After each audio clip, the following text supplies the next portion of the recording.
I decided to do this video on critical self-reflection because it's vital. It's essential for any personal development. Without it, you're stuck with just the behaviours and skills you've got now and won't get any further.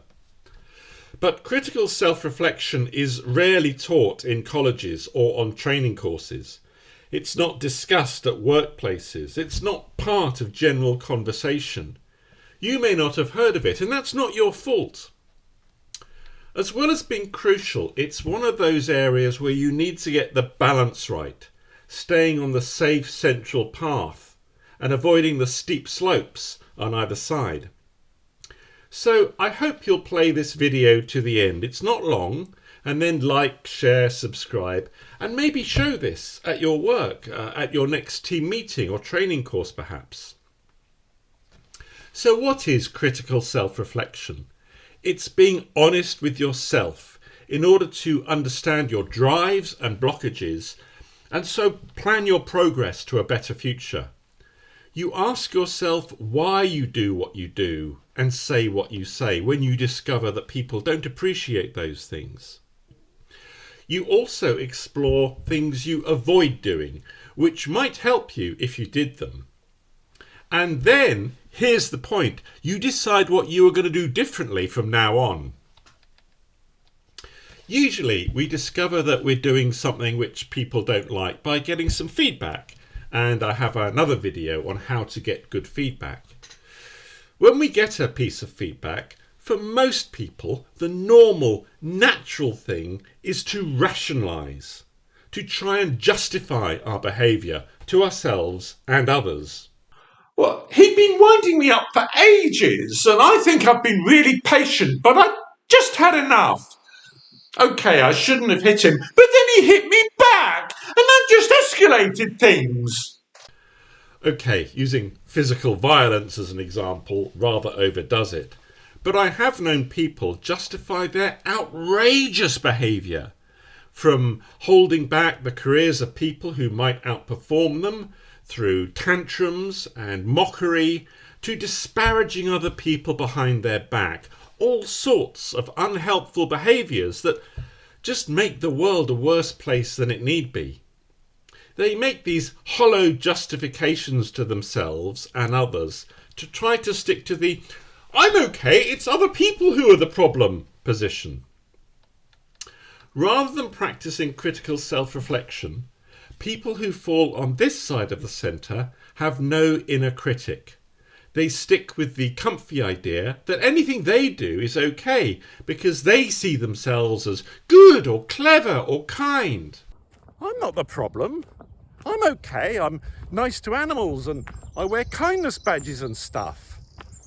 I don't have to do this self-reflection thing. Other people should do that. There are people who see themselves as lovely and nice, but can be rude, abrasive, and even cruel, but they justify it to themselves rather than critically self-reflect. And then there's the other pitfall, being overcritical of yourself. Oh, I'm a terrible person. I always mess up. It's no wonder no one appreciates me. Even I don't value me. Again, I've given an extreme example. It's good to have an inner critic, provided you don't let them take over. My brother, who's a therapist, told me about clients who have had an overbearing inner critic. Their self-talk, their inner dialogue, was always that they were terrible, they had failed again, they get nothing right. Now, many of us have done a bit of that, played the victim for self-pity, but spending your whole life listening to an overbearing inner critic is awful. My brother helps clients identify this overbearing critic, describe them, and eventually call them out. Why are you being so hard on me? We need an inner critic, provided they are kept in check and not allowed to dominate or stop you finding a way forward. Only with the right balance of critical self-reflection can we really explore our drives and motivations. So, Maybe I criticise other people because actually I have doubts about my own abilities. But they are smart enough to detect that attitude in me and don't like me for it, so I lose. Instead, I could stop criticising other people today and only make supportive comments from now on. Alternatively, perhaps I see other people as stupid because I prop myself up in my mind by pushing them down. But they can tell I'm treating them as thick, and so my relationships suffer. I could decide to look for intelligence and creativity in other people instead. Or then again, it could be that I don't speak up because I am afraid of being ridiculed, so I'm passed over. My overbearing inner critic shuts me up before I say anything. Instead, I could start researching ways to build my confidence and self-esteem. Maybe I have an overbearing inner critic as I come from a family where criticism, mockery and cruelty were the norm. That's sad, but you no longer need to do their work for them.